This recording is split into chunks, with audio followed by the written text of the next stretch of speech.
A chunk of the world's Bitcoin gone and an exchange shut down. Is this the end or just a bump in the road for the cryptocurrency?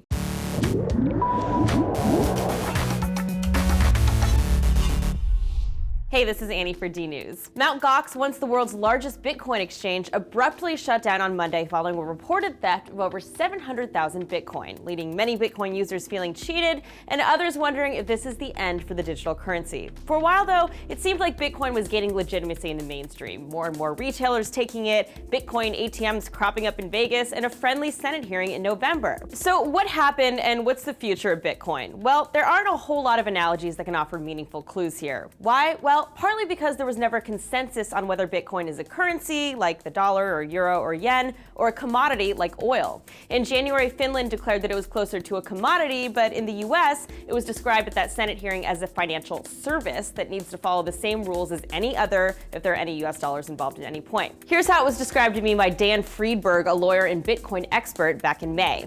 If you operate as a Bitcoin exchange, meaning that you exchange Bitcoin for dollars, then you're actually regulated by the Treasury and need to file for a money service business's license. But given Bitcoin's anonymous roots and cyberpunk spirit, it's obviously not easy to ensure protections for Bitcoin users. The Mt.gox situation is blamed on an ongoing breach that went unnoticed, and despite many indications that Mt.gox wasn't very stable overall, including a federal seizure in August and a past hack in 2011, lots of people still had money sitting on the exchange. In fact, an estimated 6% of all existing Bitcoin, amounting to hundreds of millions of dollars, which those unlucky folks are probably never going to see again. Separately, reports surfaced this week that a botnet called Pony had been skimming virtual currencies like Litecoin, which is one of Bitcoin's competitors. Subsequently, confidence in Bitcoin has fallen sharply, along with its value, all prompting speculation that yet another bubble has finally burst. Some analysts have compared it to another famous bubble, the tulip craze of 17th century Holland. For a period of about 3 years,